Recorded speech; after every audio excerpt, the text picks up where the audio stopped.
दोस्तों, जो लोग शिक्षक बनना चाहते हैं, टेट एग्जाम की तैयारी कर रहे हैं, तो उनके लिए आज का वीडियो वेरी वेरी आईएमपी होने वाला है। क्योंकि दोस्तों, टॉप 50 स्टडी यूट्यूब चैनल के माध्यम से निरंतर हम आपके लिए ऐसे वीडियो लाते हैं जो आपकी परीक्षा के लिए बहुत उपयोगी होते हैं और सिलेबस के अनुसार हम पूरी तैयारी आपको चैनल के माध्यम से करा रहे हैं। तो अभी तक आप हमारे चैनल को सब्सक्राइब करके हमसे जुड़ ही गए होंगे, क्योंकि पूरी तैयारी आपकी यहाँ पर होने वाली है। और आज के वीडियो में हम आपके लिए विशेष लेकर के आए हैं हिंदी पेडागोजी और संस्कृत पेडागोजी। क्योंकि कई लोग भाषा 1 भाषा 2 में हिंदी संस्कृत को चुनते हैं, तो पेडागोजी 15-15 नंबर की आती है दोस्तों। तो ऐसे हम कुछ वीडियो आपके लिए लेकर आने वाले हैं लगातार। तो आपको क्या इसका नोटिफिकेशन जानकारी मिलती रहे ऐसे वीडियो की, तो चैनल को सब्सक्राइब करना है और इस वीडियो को आगे शेयर करना है। तो चलिए शुरुआत कर देते हैं दोस्तों। पहले हम हिंदी की पेडागोजी की 15, इसके बाद संस्कृत की पेडागोजी के 15 प्रश्नों पर सिलेबस के अनुसार फुल चर्चा यहाँ पर होने वाली है। तो स्टार्ट कर दें, कमेंट बॉक्स खोल लें, उत्तर देने के लिए आप लोग भी तैयार हो जाएं। देखें, पहला प्रश्न है, भाषा शिक्षण की पद्धति नहीं है। निम्न में से कौन सी भाषा शिक्षण की पद्धति नहीं है? 4 ऑप्शन यहाँ पर दिए हैं दोस्तों। जल्दी से कमेंट में उत्तर बता दें, कौन पहले उत्तर देता है, फिर आगे हमें फटाफट इस काम को करना है, आगे बढ़ना है। हाँ, तो बिल्कुल आप 1 2 3 4 लिखते जाए कमेंट में। अभिक्रमित अनुदेशन नहीं है, बाकी मॉन्टेसरी, किंडरगार्टन और ड्रा वाली पद्धति है। चलिए आगे बढ़ जाते हैं। बालक की प्रारंभिक शिक्षा उसकी मातृभाषा में दी जाए, यह मानना है। किसका मानना है? मैं वो प्रश्न लाया हूं जो परीक्षा के लिए बहुत महत्वपूर्ण है, आए हैं पिछले पेपरों में। तो बालक की प्रारंभिक शिक्षा उसकी मातृभाषा में दी जाए, किसका मानना है? तो आपको बता दें, यह मानना था महात्मा गांधी जी का, और बहुत जरूरी है। ठीक है। व्याकरण शिक्षण के लिए उपयुक्त नहीं है।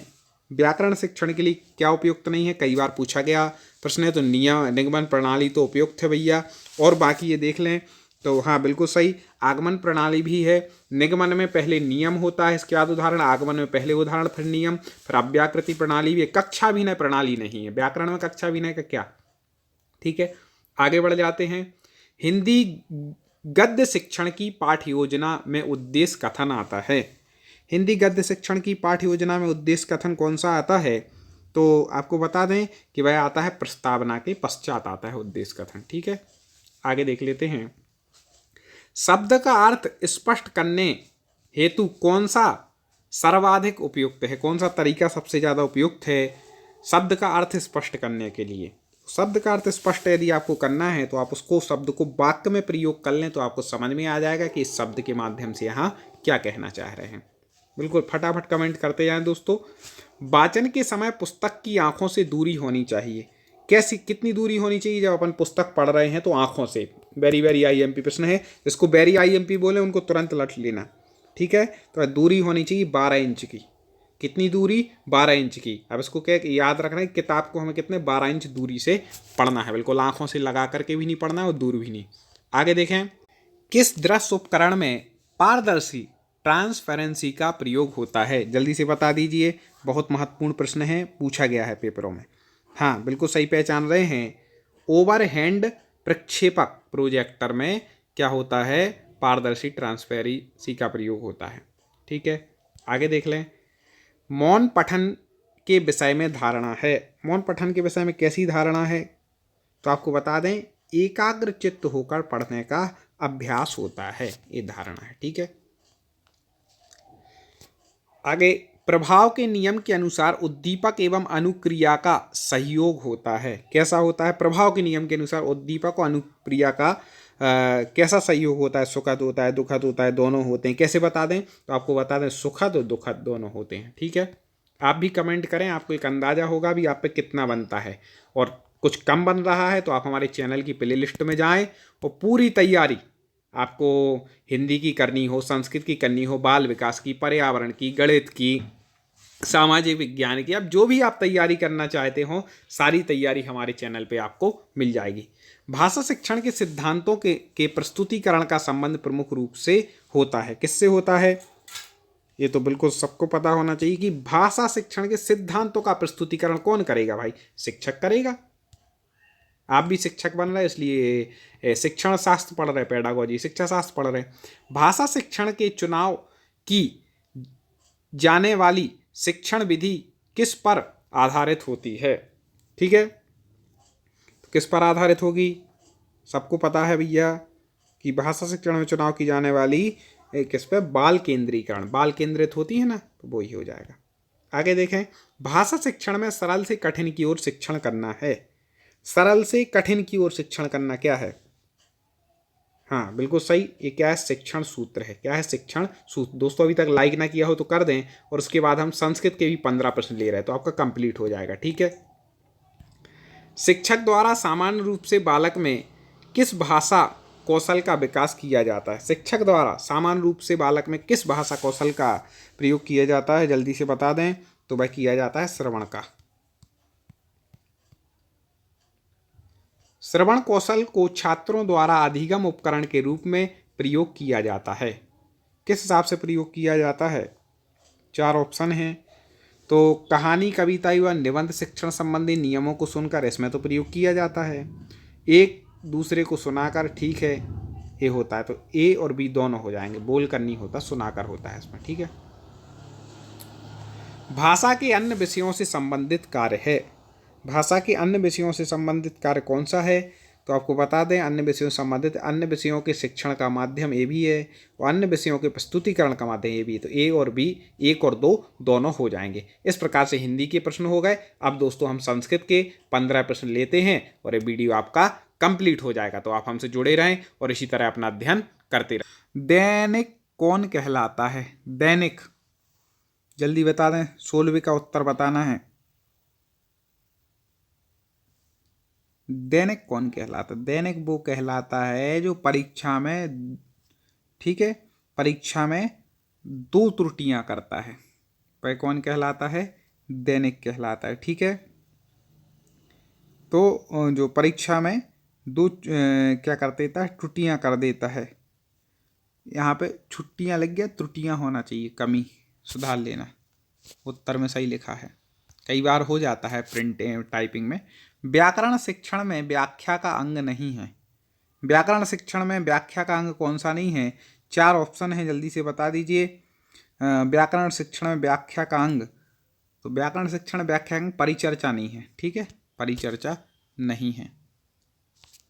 अगला है, दंडान्वय विधि में दंड प्रतीक है। दंडान्वय विधि होती है, उसमें दंड किसका प्रतीक है? तो दंड और अन्वय, मतलब दंड मतलब वाक्य का, किसका प्रतीक है? वाक्य का। आगे देखें, व्याकरण आत्मक प्रश्न होते हैं। व्याकरणात्मक, इनको जोड़ दें, एक प्रकार संधि कर दें तो व्याकरणात्मक हो जाएगा दीर्घ से संधि से। तो व्याकरणात्मक प्रश्न होते हैं। कैसे होते हैं जल्दी बता दीजिए। कौन सी विधि में होते हैं व्याकरणात्मक प्रश्न? ए बी 1 2 3 4, कौन बताएगा भाई? खंडान्वय विधि में। किसमें? खंडान्वय विधि में। जो हम बोल रहे हैं वो शुद्ध है, थोड़ा बहुत यदि आगे पीछे टाइपिंग मिस्टेक हो जाती कई बार फॉन्ट के कारण, तो आप वो देख लीजिएगा। ठीक है, तो वह खंडान्वय विधि में हो जाएगा। अगला देखें, महाभाष्य में व्याकरण शिक्षण की किस विधि का प्रयोग किया गया है? 4 विधियां हैं। महाभाष्य में किस विधि का प्रयोग किया गया है? तो महाभाष्य इतना बड़ा ग्रंथ है, तो कौन सी विधि का प्रयोग करेंगे? तो आपको बता दें कि महाभाष्य में व्याख्या विधि का प्रयोग किया गया है। ठीक है, व्याख्या विधि ग्रंथ है तो बड़ी अच्छी व्याख्या की गई है। ठीक है, आगे देखें, व्याकरण शिक्षण की श्रेष्ठ विधि, very very very very IMP है। व्याकरण शिक्षण की श्रेष्ठ विधि कौन सी है? तो व्याकरण शिक्षण की सबसे अच्छी विधि मानी जाती है आगमन निगमन विधि। इसके बारे में हमने विस्तार से आपको पढ़ाया भी है, तो आप प्ले लिस्ट में जाके वो क्लास देख लीजिएगा। आगे देखें, श्री रामकृष्ण गोपाल भंडारकर इस विधि के प्रवर्तक हैं। ठीक है, श्री रामकृष्ण गोपाल भंडारकर ने 4 में से कौन सी विधि के प्रतिपादक माने जाते हैं? जल्दी से बता दीजिए। तो आपको बता दें कि वह माने जाते हैं, 4 में से सही उत्तर हो जाएगा व्याकरण अनुवाद विधि के। किसके माने जाते हैं? व्याकरण अनुवाद विधि के। आगे देख लेते हैं, काठिन्य निवारण सुकराती विधि है। ठीक है, तो जल्दी से बता दीजिए। 4 ऑप्शन हैं, कौन बताता है पहले? तो आपको बता दें कि काठिन्य निवारण की जो सुकराती विधि है सुकरात जी के द्वारा, वह है 4 ऑप्शन में से आपको बता दें प्रश्नोत्तर विधि या संवाद विधि। इससे क्या कठिनता का क्या हो जाता है, निवारण। प्रश्न करते हैं तो अपनी जो कठिन है समस्या उनका निवारण होता है अब संवाद करने से। गद्य शिक्षण में पहले पाठ होता है, सबसे पहले कैसा पाठ होता है, तो गद्य शिक्षण में सबसे पहले डायरेक्ट छात्र तो पढ़ने नहीं लगेंगे, पहले कौन पढ़ेंगे, शिक्षक पढ़ते हैं, फिर छात्र उसको दोहराते हैं। तो जो शिक्षक पाठ करते हैं उसको कहते हैं आदर्श वाचन। तो गद्य शिक्षण में सबसे पहले पाठ कौन सा होता है, आदर्श वाचन होता है, याद रखिएगा। फिर आगे देखते हैं, काव्य शिक्षण में रस की अनुभूति किस स्थान पर होती है। काव्य जब शिक्षण किया जाता है तो रस की अनुभूति किस स्थान पर होगी, आपको कब लगेगा कि हाँ ये रस है, मतलब उसकी अनुभूति होने लगेगी। तो काव्य शिक्षण में रस की अनुभूति होती है, याद रखिएगा, सस्वर वाचन में। किसमें, सस्वर वाचन में। आगे, ग्रहण विभक्ति उद्देश्य है, 25वें का उत्तर बताना है, जल्दी से बता दीजिए दोस्तों कमेंट में। मेरा एक निवेदन, आगे शेयर जरूर करिएगा इस वीडियो को, जिससे और भी मित्र जुड़ सकें चैनल से। आपका अपना चैनल है, आप ज़्यादा से ज़्यादा लोगों को जरूर चैनल से जोड़िए, सब्सक्राइब कराइए, जिससे वो भी पढ़ सकें। तो आपको बता दें कि ग्रहण विभक्ति उद्देश्य किसका है, तो वह है गद्य शिक्षण का। ठीक है, अब आगे महत्वपूर्ण आ गया, निगमन विधि का सूत्र नहीं है। नहीं है पूछा है, याद रखिएगा, नहीं तो कई बार लोग देखते अरे नियम से उदाहरण की वो लगाओ भाई आगे बढ़ गए। नहीं, पहले ये देख लो भाई क्या पूछा है, नहीं है पूछा है नहीं पूछा।